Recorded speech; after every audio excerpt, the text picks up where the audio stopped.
Welcome to the Narrator's Archive. Glad to have you here. In this podcast, we'll be taking a look at books our hosts have written. Each episode of this season will be a different chapter covered by the authors. Each season covers a different book in this extended universe of the Narrator's Archive. Today we will be taking a look at the Narrator's Archive Trilogy of the Damned, Chapter 0, Prologue, Before the Storm. I am joined here with my host, Robert. Hello. And my guest star, Gabby. Hello. So, before we get started, I would like to take a minute or so to introduce both Robert and Gabby, and you get to know a little bit about them and everything. So, first we're going to go with my co-host, Robert. If you could please say a few things that would be interesting to talk about. So, my name is Robert. I like to consider myself one of the main writers of the Narrator's Archive series since, well, the original idea was Cameron's.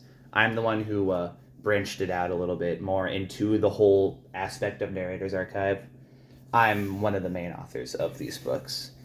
I am the one who's been working on Trilogy of the Damned for the past year, and it's been going along really well, and I'm really excited to start talking about our book in this podcast. And now we're going to talk a little bit about Gabby and have her or hear her say a little bit about herself, if she would. Hello.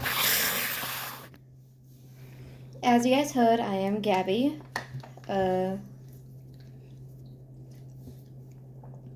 only just started to read it, but I'm already hooked into it.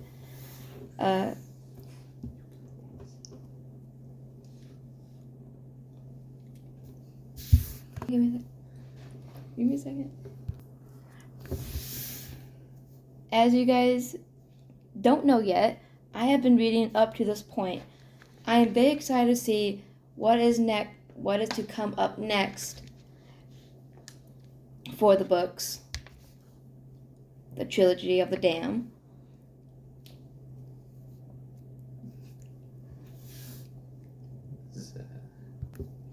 And that's pretty much it, guys. I'm going to pass it on to the co-host and the host now. Alrighty. Back to us. We are, like I explained in the intro, we're going to be talking about Trilogy of the Damned, Chapter 0, the prologue, Before the Storm. That was a name we just came up with here like a few minutes ago because it was just called Prologue before, and well, you gotta have a catchy title. You gotta have a catchy title for everything, or else people aren't gonna want to focus on it. I thought the book's been out already, like the prologue, at least. No. I mean, it's been out on web novel, but... Our book is currently out, or Robert's book that we're both working on is currently out also on my web novel. Currently, it has amassed over 3,000 viewers. That's a lot more than I would have expected. And I'm one of them. We're all one of them. And that's pretty much it. I'm gonna cut it off to us two talking about a few interesting topics about this chapter.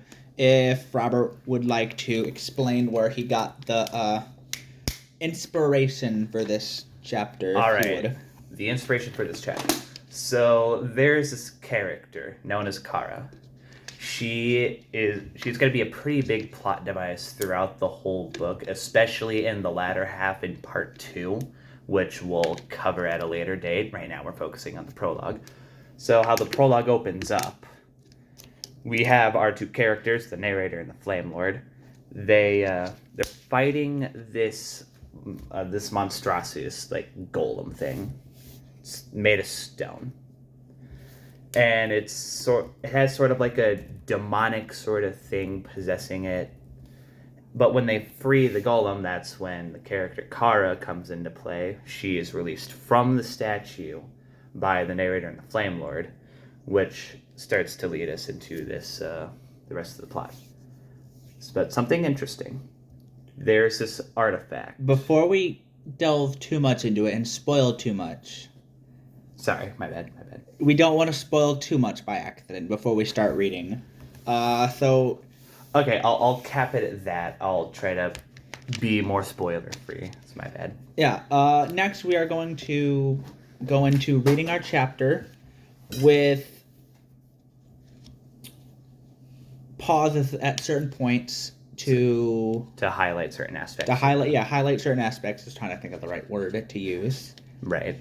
And once we get done reading, we're going to go back to certain points that we hit before and make sure and hit them again to delve deeper into those points to make sure people understand them better. And yeah, that's pretty much it. Can't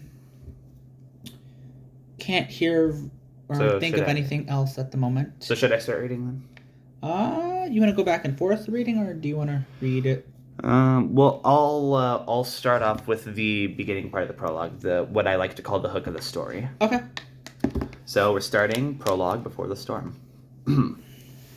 Static is heard in the distance, followed by the crackling of a radio. Indistinct chatter can be heard coming from the receiver before a voice breaks out. Hello? Hello? Is this thing on? The voice says. Good. We're rallying everyone against the dark forces that have plagued the world for so long. It is time we rise up against this awful tyrant and take back what was once ours. The voice pauses for a moment before continuing. The King of Flame has ruled for long enough. We have started a rebellion against... The feed cuts out for a short moment before continuing. We beat him. The voice resumes. The one thing you need to do to help with our cause is to find our main base, located... The static starts up again, overpowering the voice. Soon, the voice can be heard again. Together, we will finally destroy him. The voice starts to waver. I've learned a secret about him. To defeat him, all we need to do is destroy the...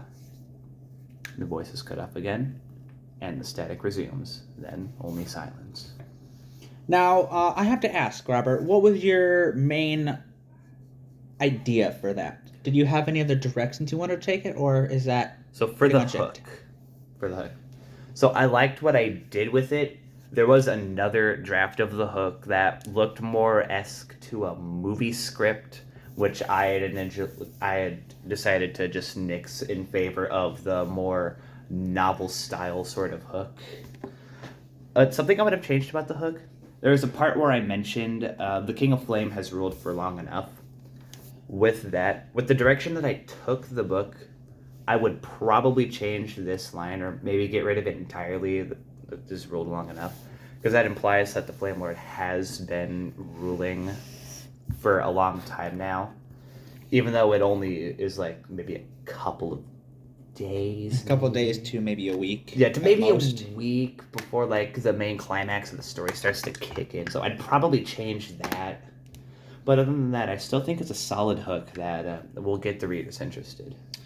Okay, and now we're going to continue. You want to take it from 5 days? Yeah. 5 days before damnation, the Flame Lord and the narrator stand facing down a stone monolith, seemingly inanimate. Animate. It's thrashing around the wooded forest and destroying everything in its path. The monolith has humanoid, feminine-like features and a toga-like clothing carved out of the stone it's made of. The Flame Lord and the narrator to rush the being, striking against it with all their power. It's no use, the narrator said. It's become too powerful. There's only one thing that I can think of, the Flame Lord responds. Willing his divine energy, the Flame Lord blasts the divine insignia onto the beast's chest, and the stone around it begins to fracture. Quick, the Flame Lord yells. Attack it! The narrator hears this, launches himself towards the figure, his signature blue sword in hand. He lands a clean slice through the stone fragments, now weakened by the insignia. Soon the stone shatters across and breaks, leaving a woman's body. A faint whisper is heard when the woman dissipates, when the monolith dissipates. You, Lord, darkness shall fall upon everyone you hold dear, and there is nothing you can do about it, and nothing you can do to stop it. Friends, family, they will all die, and it will be by your hand. The shards are collecting, and you're their target. Prepare for damnation. It is soon upon you. The winds howl in the wake of these words. The Flame Lord's face goes pale, knowing all too well what that voice had meant. Are you okay, Cameron? The narrator responds. That's fine. Just keep going.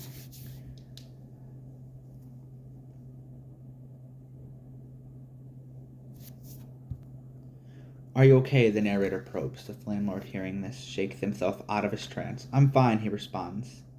I'll be fine, however, I'm not sure she'll be. The Flame Lord gestures over towards the unconscious woman. The two head over towards her. The woman is unconscious and wearing a toga similar to that of the monolith. Whatever powers she had, it seems to have drained from her, the narrator said. I should have been able to fix that, the Flame Lord responds. The Flame Lord takes his hand and presses it to her. And of course, a yellowish-orange energy seeps out from him and into the woman. Once this is finished, the woman no longer looks as pale as she did before, and her eyes begin to open. She has a deep brown eye color and hair to match. The woman is lightly tanned, and the toga she is wearing is stained with mud and rock debris. Slowly she makes it to her feet. Her feet are bare, and they don't seem dirty or unkept. It's as if she has been preserved while inside the statue. Who are you two? She asks. We are the narrator and the Flame Lord, the narrator responds. Might I ask who you are? The woman scrunches her face, trying to come up with an answer. The narrator looks concerned with the amount of thought she's putting into response. You can trust us. It's the problem. If that's the problem, the narrator said. No, it's not, the woman responds. It's not that I don't trust you. Then what is it? I can't. You can't what? I can't remember. The revelation startles the narrator. She doesn't remember her name. He thinks, what do you remember? The narrator asks. The woman begins to struggle again, not able to recall her past. I don't know why or how I'm here. I don't know who you are or who I am, the woman continues. Who am I? Who is she? The narrator thought. The narrator looks over to the Flame Lord to see if maybe he knew what to say. The Flame Lord passes an equally puzzled look back to the narrator. What is my name? The woman asks. What am I supposed to say to her? The narrator thinks. What do we tell her? The narrator whispers to the Flame Lord. I don't know, the Flame Lord responds. Aren't you supposed to know, Mr. Narrator? You do know I don't know everything, right? I think it starts with a K. The woman states. Even if I didn't, I've always wanted a name that started with a K. K. Names that starts with a K, the narrator thinks. Crystal, Kyle, Kayla, Kara, the Flame Lord says. Kara, the woman responds. I like it. What did that thing mean when it said it would fall to darkness? Someone now named Kara says. It was referencing a curse. A curse I cannot talk about. So yeah, that was 5 days before damnation, one of the first parts of the prologue. I think 5 days was the longest of the bits of the prologue. I think one thing I would change, I would take out Kara saying I like it back at the end, because that, I don't know, that doesn't really fit. I don't really know. That might have been from like when we were talking about something a while back, when we were first talking about the character of Kara and how that originally went. Which this is restructured from that initial talk where it was this woman's soul trapped inside of the stone that the Flame Lord had to free. The narrator wasn't with him, but in this version I figured it would make more sense because they're both our main characters.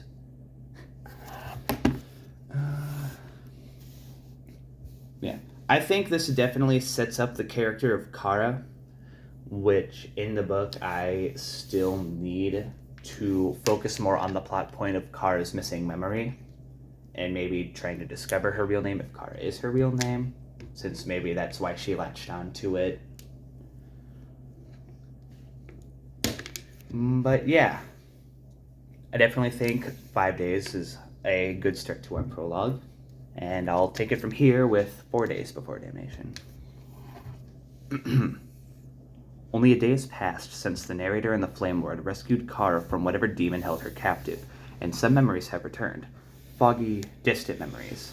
With that surge of power the Flame Lord gave Kara, she was able to obtain divine status after losing whatever power she had while possessed. The Flame Lord sits in the king's castle over the city he rules when a familiar figure walks forward. Alice, the Flame Lord says. Yes, Cameron, it's me, Alice returns. I've made sure to take good care of your new friend you brought back with you yesterday. She told me about a curse. You know too well about this curse, the Flame Lord, Cameron responds. And you know too well I don't wish to talk about it. I'm assuming you've recruited her so you can have a second ring on that finger.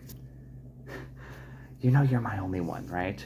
Yes, I know this. Those suppressors are quite powerful, are they not? Cameron looks down upon the ring on his right hand. It's a ring of gold with an opal adorned in the center. It glows vividly, showing how hard it's working to repress the excess energy flowing through. I fear one isn't enough anymore, Cameron responds. The Flame Lord gets up from his seat and walks down the corridor. Alice follows behind. The two end up outside the castle, and Alice's golden blonde hair flows in the wind, nearly obscuring her light blue eyes. Her royal wear shimmers in the sunlight. Flame Day is almost upon us, Cameron says. I'm going to ask for her hand then. That is, if I'm still myself then, he whispers under his breath. I don't think you appreciated that jab that I took at your character. No, but before we continue, let's go back and talk about these repressors. Ah, yes, the repressors. Now, in the current lore, the Flame Lord's power is exponential. There is a lot of power. In fact, in this current book canon, it's been toned down quite a lot, because in our regular canon, the Flame Lord is a character of such immense power that he could probably end the universe by just looking at it. It's a little much. I thought I'd tone it down. That's way beyond the point that this is at. This is way before that point, though. That is before this point. But that being said, there were plot elements that you were trying to introduce in the original Trilogy of the Damned that had technically not happened yet. No, I sort of remember, but not really. But you know, with April and all that. Oh yeah, that part. Yeah, that comes later. That comes later, but right now, yeah, the suppressors. What they do is powered by the anime trope, the power of friendship. that was only a joke. That was a joke, but so what these suppressors do is they absorb the excess energy that comes off of the Flame Lord's person, so that way he doesn't explode or implode, whichever way is worse. And of course, the jab that Alice takes towards the Flame Lord, I bet you've only brought her here to get another ring on that finger of yours. Which, I don't think you really appreciated that, did you? No. Yeah, our host, Cameron, takes great pride in his character. Before we get off topic, Sorry. We were on topic still, but before we get off track. So yeah, off track. Yeah. I'm going to continue with 3 days before damnation. So before we do that, I'm going to make one more closing remark about 4 days. That is, if I'm still myself, that's going to be a little bit of foreshadowing for what's coming at the final day. I just want to say that out there. 3 days before damnation. People have gathered in the town square. The Flame Lord stands at a podium ready to speak to the crowd. He taps the microphone a few times and the crowd begins to settle. Looking on into the crowd, there are probably hundreds of people, if not thousands, gathered from around all of Utopia to hear the Flame Lord's Flame Day speech. As we all know, Flame Day is upon us. Our world merges with that of the Flame Realm for 3 days and 3 nights, the Flame Lord starts. Some of you may also know that we have A new face with us, the Flame Lord gestures towards Kara, seated right behind him. Murmurs spread through the crowd as they now notice her new divine signature. During Flame Day, a special ceremony will take place to celebrate the flame and something else special to me. The Flame Lord looks over back at Kara. Kara nods in understanding before continuing with the speech. The Flame Lord looks back over to the opal ring. The energy is radiating faster than before, and the energy seems darker. The Flame Lord breaks a look of concern, and the audience murmurs to themselves, seeing their leader's will falter. The Flame Lord shuffles around his papers and tries to continue the speech. As we all know, he starts stumbling through his words. We all know the importance of Flame Day. Flame Day is... The Flame Lord stops speaking for a moment, and his eyes, once a beautiful crimson red, now radiate a dark, oppressing black.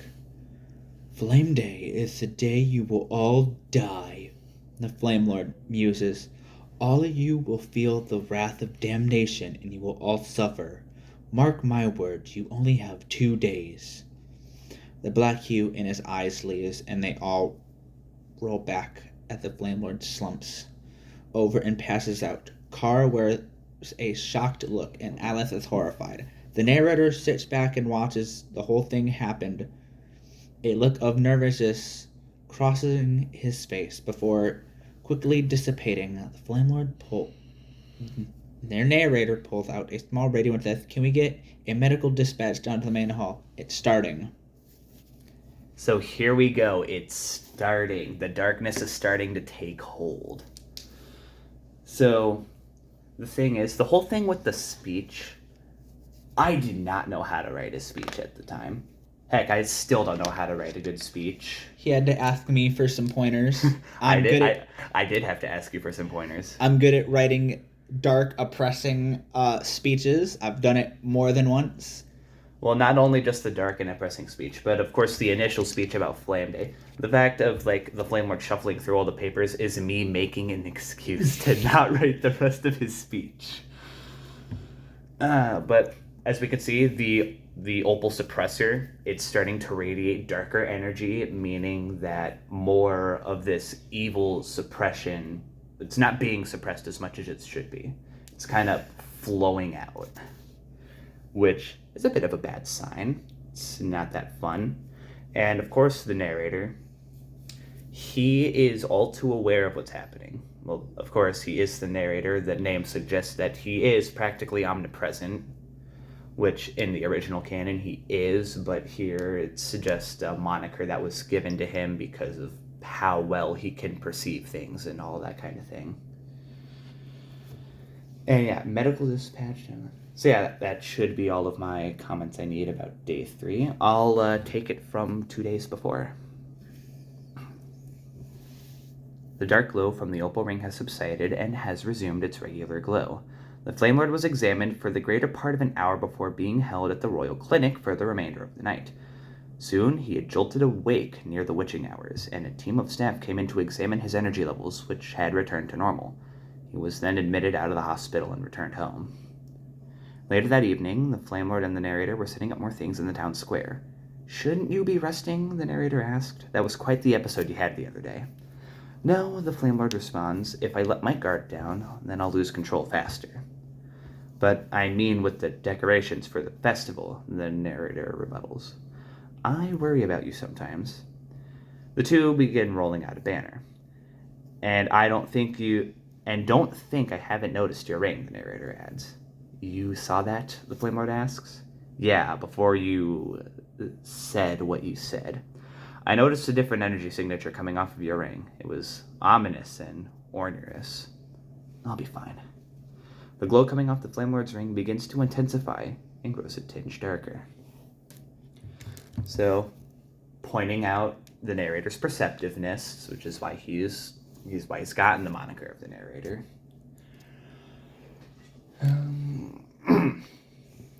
So yeah, this whole scene is just reinforcing the whole idea of something is going to happen. It's not that much that happens, but it's enough to set up the eve of damnation. just this little in-between scene. It's a bit of an in-between scene between the whole hospital, him coming home, and then we're back to setting up decorations for Flame Day, even though the narrator thinks that the Flame Lord should be resting, which I think that is a valid argument to make. That would be a valid argument, but he's too focused. He has too much pride in himself to let certain things stop him. Okay, Vegeta. He's too prideful of his whole kingdom, his image, the royal bloodline, which, if you want to know more about the royal bloodline, our host here, he is making an origin story, the origin book for the Flame Lord, which I do recommend checking that out. It is a good read. And I think that's everything we need to talk about for 2 days. All right, I'll pick it up from Eve of Damnation. Let's go. Kara sits in the throne hall waiting for the Flame Lord to arrive. Some moments pass and she hears the main doors close. Kara looks up to see the Flame Lord dressed in royal attire.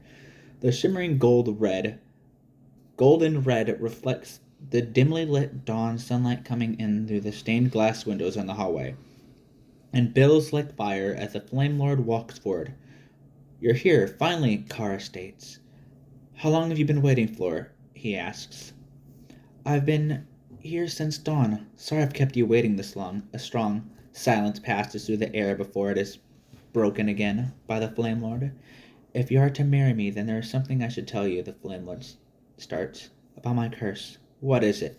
"What is it?" "The reason this ceremony is even happening in the first place. Alice is making another suppressor ring for the darkness, and this ceremony is to keep everyone in the dark. I can't have a secret this big getting out. It would cause mass panic and the kingdom would fall." "Then why am I here? Wouldn't this work with anyone else then?" "Because I like you, Kara. You've only known me for 5 days, or at least I've only known you for that long, but you do understand the importance of the ceremony, right?" Kara looks away and sighs. "I understand." "All right then. There's a royal dress in your room for tomorrow. I'll be wearing that. I'll be wearing what you see right now." The Flame Lord turns around. This ceremony must go as planned. Least the world will end. I'll ask you again, do you understand?" "Yes, Cameron, I understand." By the way, it's lest the world would end. If it were least, it'd be an A. Anyway.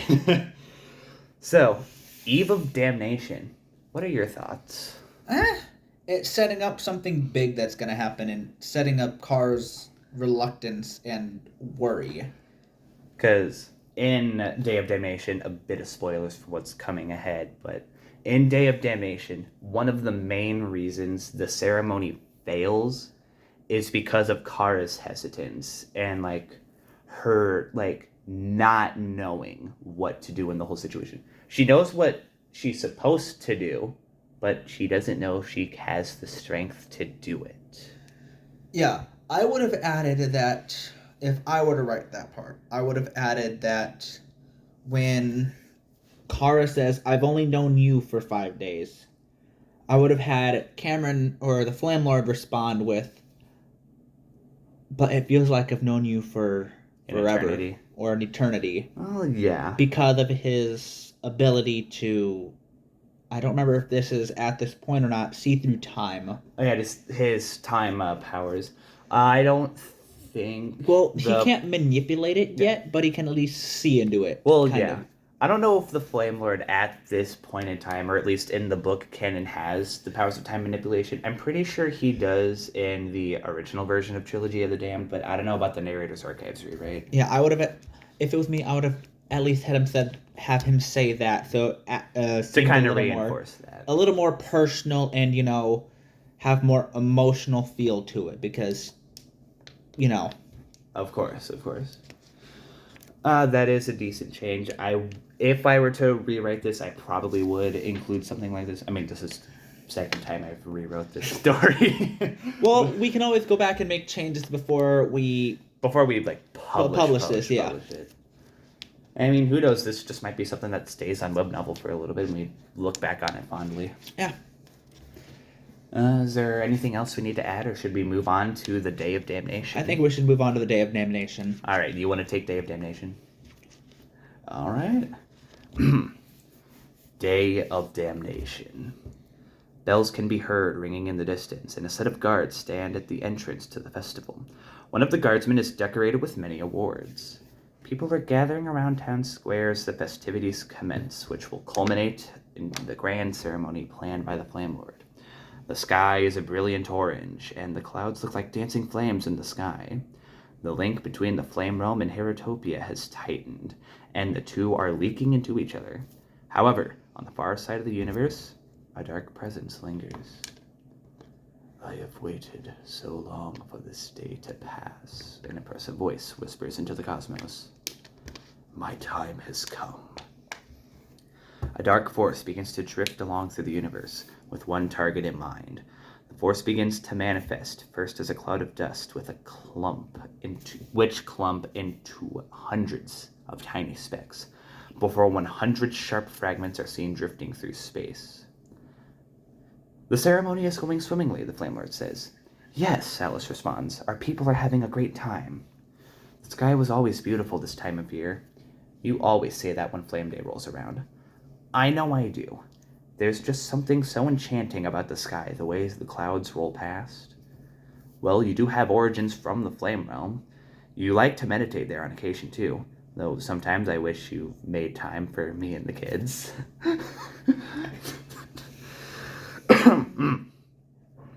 I always have time for you, Alice, and Luke and Nashi. The bells chime once again, signaling the main event. Well, Alice, it's time for the ceremony to take place, Flame Lord says, before leaving out on stage where a sitting Kara is dressed in the finest royal wear. The bells continue to chime as the Flame Lord walks down the pathway and toward the main stand.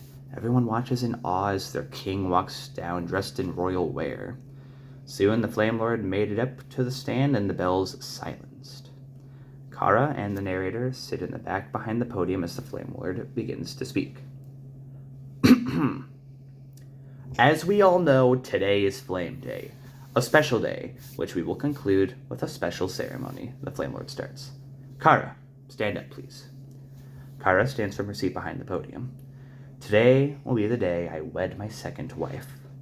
Murmurs spread throughout the crowd.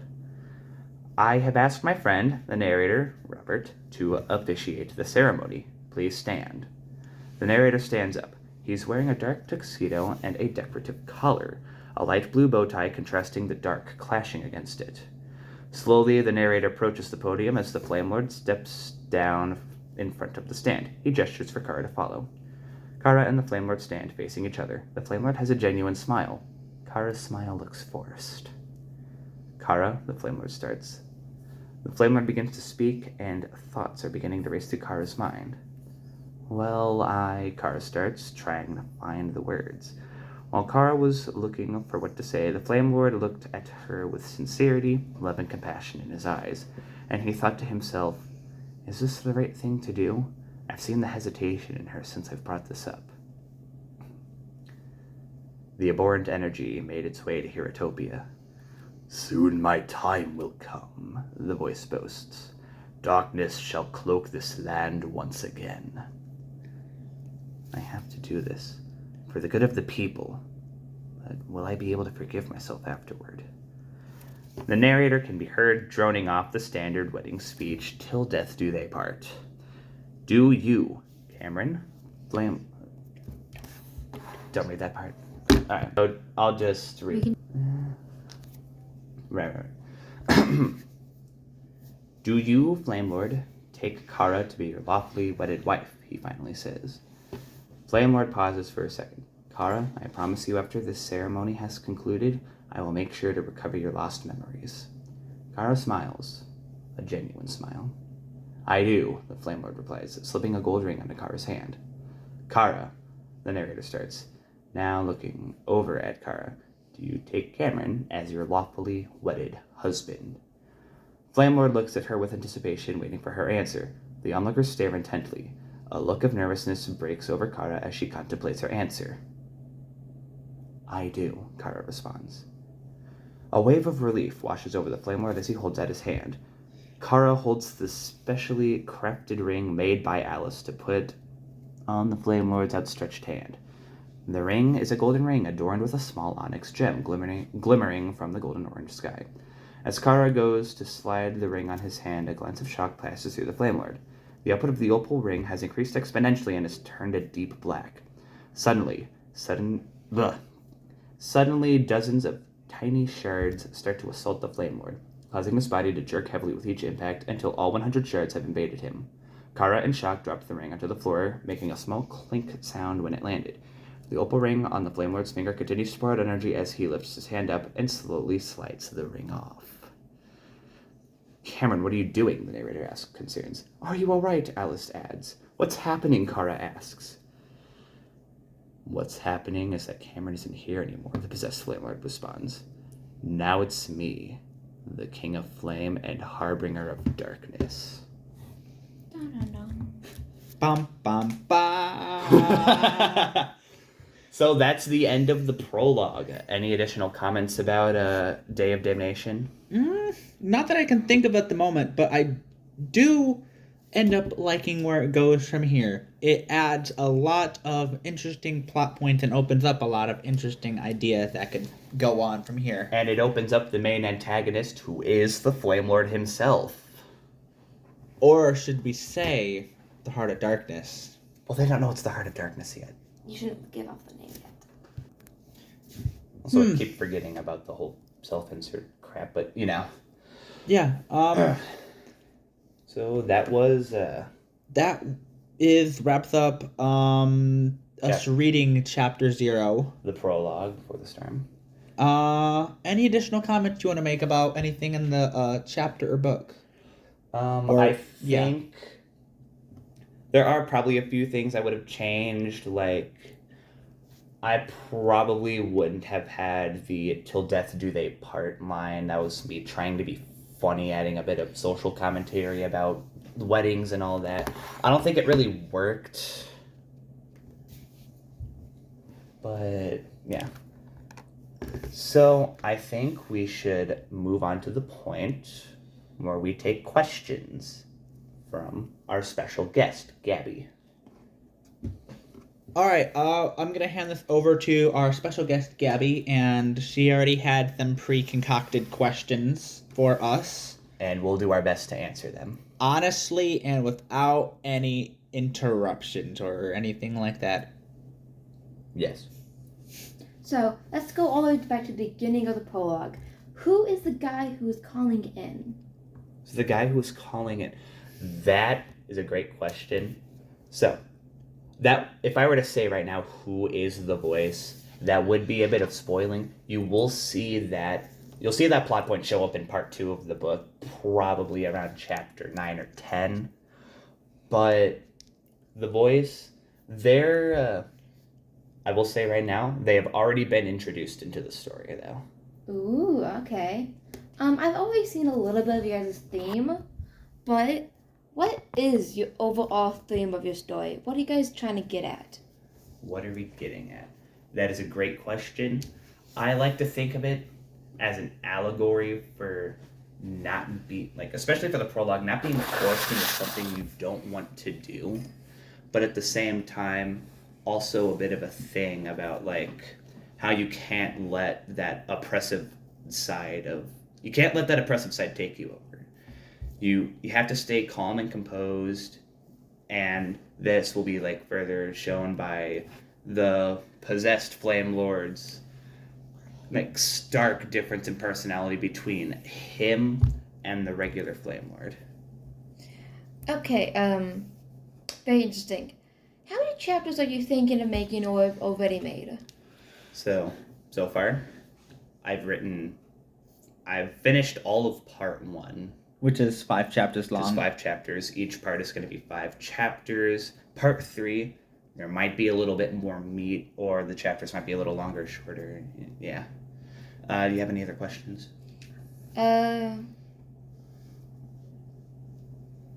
Is Kara the only love interest played in the story? Is Kara the only love interest played in the story? I will say this now. No. I'm going to leave it there. I'm just going to leave that as a cliffhanger. What time is your story taking place in? Okay, so I imagine this in like a bit of a neo-futuristic medieval setting. I know those kind of Clash with contradict each other. Yeah, they kind of clash, but because there are hints of course, this medieval Middle Earth sort of fashion, but there's also the futuristic neo-futurism side of things. Well, that is all from me. Passing it And back to you guys. All right, thank you, Gabby. We are gonna end up wrapping this up here. In the next episode, we are going to be going over chapter 1, which is called Conquest. And here's a little sneak peek of said chapter, you want me to read off the first paragraph? if you would like. All right. Chapter 1, Conquest. Sneak peek. The opal ring hit the ground with a loud clunk as the Flame Lord was assaulted by the 100 dark shards. The Flame Lord's body convulsed and Kara ran away to the castle, scared for her life. Should I just leave it there? Alright. Alright, but that's all we have time for today. If you guys want more of this, please leave a comment in the comment section down below and say you would like a part 2 to this, and we will continue this when we get the chance to. If you have any questions about the next chapter, please also leave them in the comments down below, and we will try to read them and answer them all when we can. And until next time. So, there's one more thing I'd like to add. I was going to mention this, but I'd forgotten to. So, the mentioning of Heratopia. It was originally supposed to take place on Earth, but that had started to clash with a different plot point that I had started later on down the line, so I had switched it to Heratopia, which is where the Flame Lord's kingdom originally is. I just wanted to add that as like a bit of like producer, author's commentary there. If anyone was a little confused, if there was like a stark difference between like what would be like if it sounds like Earth, it's not Earth, but it originally was. It's kind of weird. Alright, but that's all we have time for. I thank everyone for listening, and I hope you all have a good rest of your day and everything else. And that's about it. Thank you for watching. Have a good day. And we can't wait to see you again at the Narrator's Archives. We hope you enjoyed your stay.